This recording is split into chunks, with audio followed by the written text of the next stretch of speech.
Hi, I'm Francine Garcia.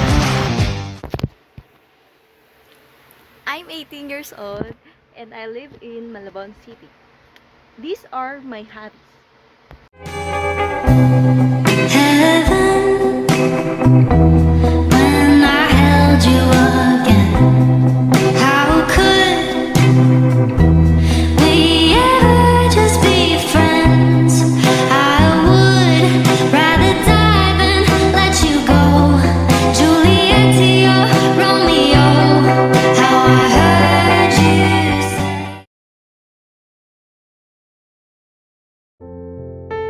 Last November 10, 2016, my father died because of comatose. And that was the last time that I talked to him.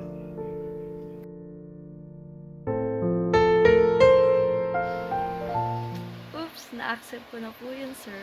And siya po yung nagiging inspirasyon ko para po maabot ko yung mga pangarap.